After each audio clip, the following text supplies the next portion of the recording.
हम आपको लिए चलते हैं उत्तर प्रदेश, जहां चुनावी नतीजों से कांग्रेस पार्टी खुश है। उत्तर प्रदेश में कांग्रेस की सीटें 1 से बढ़कर 6 हो गई हैं और इसीलिए कांग्रेस पार्टी जनता का धन्यवाद देने के लिए निकली है। राहुल गांधी और प्रियंका गांधी वाड्रा रायबरेली आ रहे हैं। रायबरेली लोकसभा सीट को लेकर कांग्रेस की जीत एक बड़ा संकेत उसे समझ रही है और रायबरेली में एक बड़ी सभा का आयोजन भी किया जा रहा है। इस चुनाव में अमेठी और रायबरेली समेत कुल मिलाकर 80 में से 6 सीटों पर कांग्रेस को जीत मिली। लेकिन पहले हम बात करते हैं अमेठी और रायबरेली की। यह जो कांग्रेस की धन्यवाद सभा है, यह पहले अमेठी में होनी थी, लेकिन जगह में बदलाव किया गया। अमेठी से रायबरेली, रायबरेली से कांग्रेस अपनी आभार सभा का आगाज करना, उसका शुरुआत करने जा रही है। कांग्रेस ने सभी उत्तर प्रदेश की 403 विधानसभा क्षेत्रों में आभार सभा आयोजित करने का निर्णय किया है। आभार सभा का आयोजन 15 जून तक किया जाएगा और रायबरेली की सभा को लेकर कई प्रकार की चर्चाएं भी शुरू हो गई हैं। दरअसल राहुल गांधी केरल की वायनाड और उत्तर प्रदेश की रायबरेली सीट, दोनों सीटों से जीते हैं और दोनों ही सीटों पर जबरदस्त जीत हुई है राहुल गांधी की। ऐसे में चुनाव आयोग के नियम के मुताबिक राहुल गांधी को एक सीट छोड़नी होगी, या वायनाड या फिर रायबरेली। लेकिन रायबरेली के लोग कह रहे हैं कि आप वायनाड छोड़ दीजिए, यहीं रहिए। रायबरेली की सभा में किसी एक सीट को छोड़ने पर राहुल गांधी कोई संकेत भी दे सकते हैं।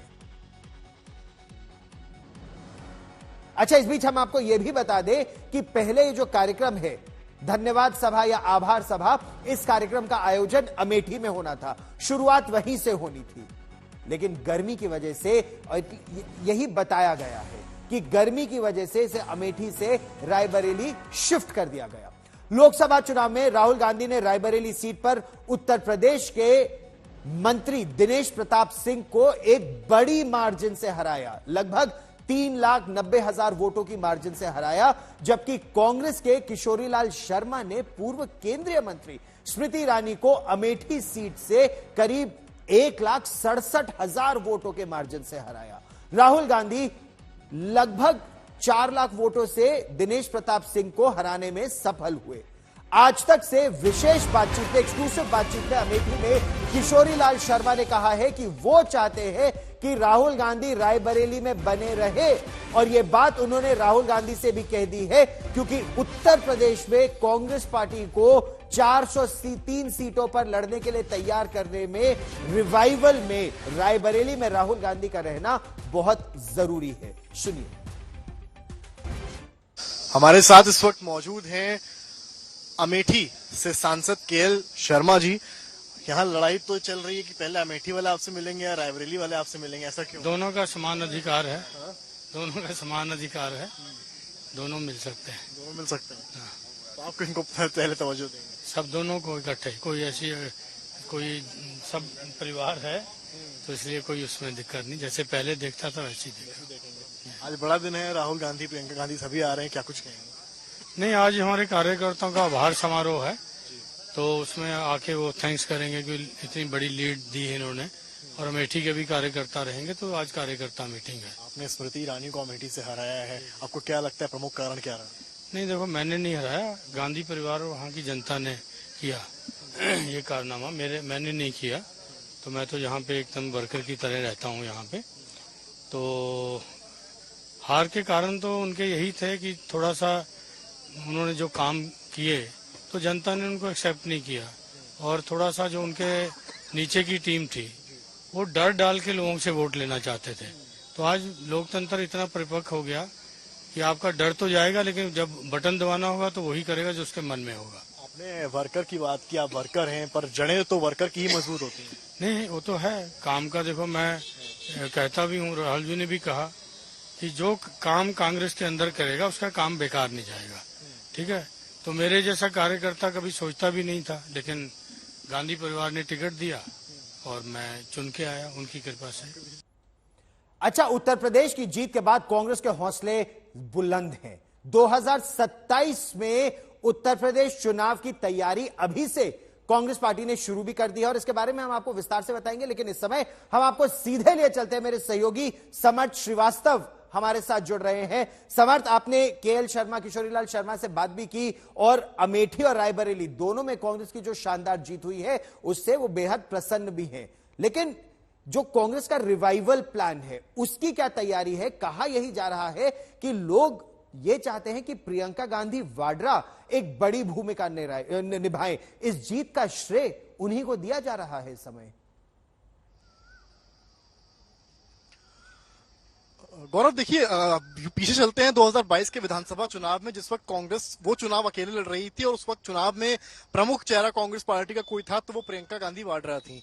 अब आइए इस चुनाव में, यहां पर आप देखें अगर रायबरेली अमेठी का कैंपेनिंग पे आते हैं, केएल शर्मा जरूर यहां से उम्मीदवार बने, लेकिन पीछे पीछे साय की तरह मौजूद थी प्रियंका गांधी। नुक्कड़ सभाएं करना, सुबह से 10 बजे निकल जाना, शाम 7 बजे तक कैंपेनिंग करना। तो केएल शर्मा तो एक कैंडिडेट के तौर पर थे, लेकिन माना यह जा रहा था कि अमेठी का चुनाव जो है वो स्मृति ईरानी बनाम प्रियंका गांधी से ज्यादा है। तो वहीं रायबरेली में दिनेश प्रताप सिंह बनाम राहुल गांधी, तो दोनों ही जगह राहुल गांधी को एक तरफ जीत मिली, एक तरफ प्रियंका गांधी को जीत मिली। लेकिन अगर आप यहां से देखें तो कांग्रेस ऐसा लगता है अब 2027 की तरफ बढ़ रही है। आज यहां पर आभार सभा है, यानी कि रायबरेली अमेठी की जनता को और यहां के जो कांग्रेस के कार्यकर्ता है उनको कांग्रेस पार्टी आभार व्यक्त कर रही है कि उन्होंने भरोसा जताया।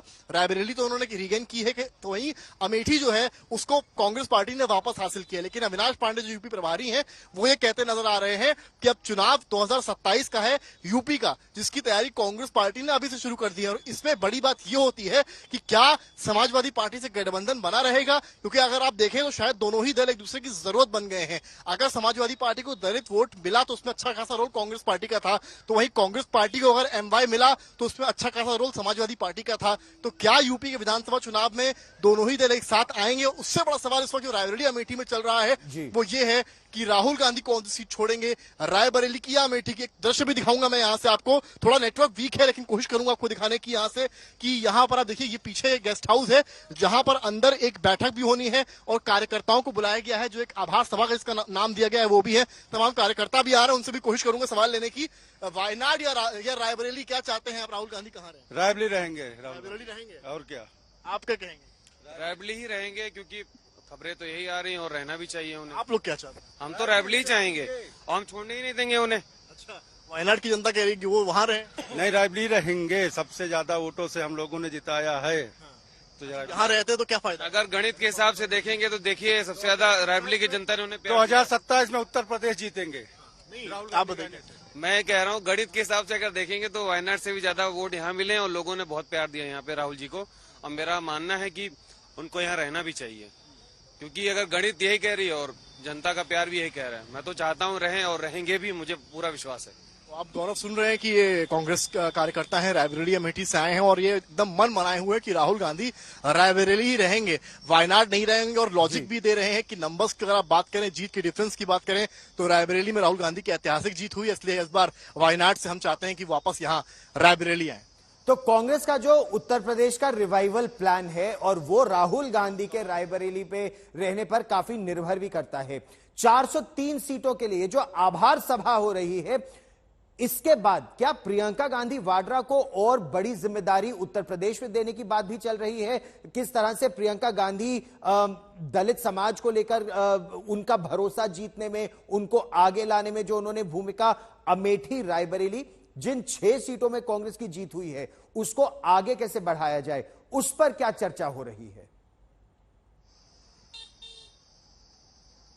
गौरव, ये बहुत ही अहम सवाल है। देखिए, जो इस बार सीट्स 40+ इंडिया ब्लॉक ने जीते हैं यूपी में, स्पेशली ऐसा नहीं है कि एक तरफा कहीं और वोट पड़ा है। जो दलित और ओबीसी, स्पेशली जो गैर यादव ओबीसी है, वो अच्छा खासा इंडिया अलायंस को मिला है।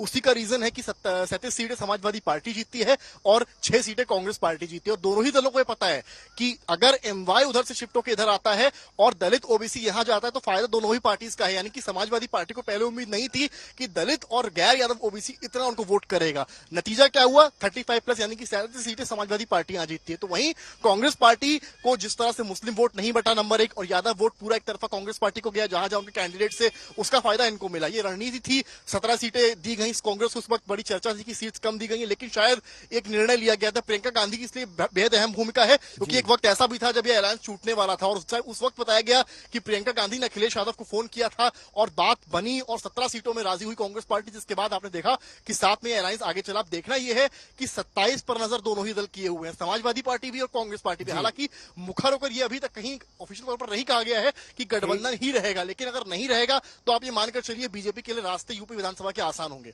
जी, इस बड़ी खबर पर आप नजर बनाए रखिए, मैं फिर आपके पास लौटूंगा। वैसे उत्तर प्रदेश में जीत के बाद कांग्रेस के हौसले तो जबरदस्त तरीके से समय बुलंद है। 2027 में उत्तर प्रदेश में जो चुनाव होने हैं उसकी तैयारी अभी से कांग्रेस नेताओं का कहना है कि उन्होंने काम करना शुरू कर दिया है।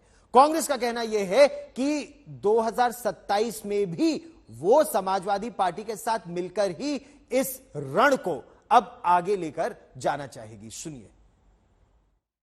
भाई 27 में विधानसभा का चुनाव है, तो क्या जो आप लोगों की दोस्ती है आपकी समाजवादी पार्टी के चुनाव में नजर आई है, क्या वो बनी रहेगी या कांग्रेस चुनाव अकेले लड़ने की सोचेगी? क्योंकि एक मुझे जानकारी मिली है कि आप लोगों ने तैयारी 27 की शुरू की है। निश्चित रूप से आज 11 तारीख से और 15 जून के बीच में पूरे प्रदेश के अंदर 403 विधानसभाओं में कांग्रेस का संगठन और जहां जहां कांग्रेस के उम्मीदवार थे वो जनता के बीच में जाकर इन 5 दिनों में हर एक विधानसभा में जाकर जनता का आभार मानेंगे, मतदाताओं का आभार मानेंगे और साथ ही साथ कांग्रेस के जो कार्यकर्ता जो हमारी रीढ़ की हड्डी हैं उनका भी आभार मानेंगे। स्वाभाविक है कि 2027 के चुनाव की तैयारी अभी से ही शुरू कर दी गई है। जो जो इच्छुक उम्मीदवार हैं उनको निकलकर सामने आकर मेहनत करना होगा, अपनी अपनी जमीन को तैयार करना होगा। बात रही समन्वय की या गठबंधन की, तो जब सही समय आएगा इस पर निर्णय लिया जाएगा। सवाल ये उठ रहा है कि राहुल गांधी जो हैं वो रायबरेली से रहेंगे या वायनाड से रहेंगे, अविनाश पांडे क्या चाहते?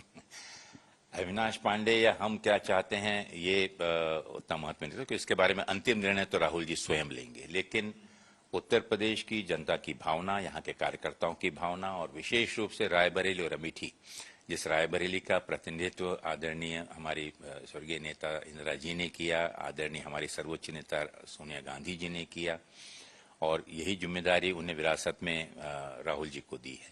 तो स्वाभाविक है कि वहाँ की जनता की भावनाओं को समझते हुए और जो भी वो निर्णय लेंगे, लेकिन हमारी सबकी इच्छा है कि वो रायबरेली का प्रतिनिधित्व करें।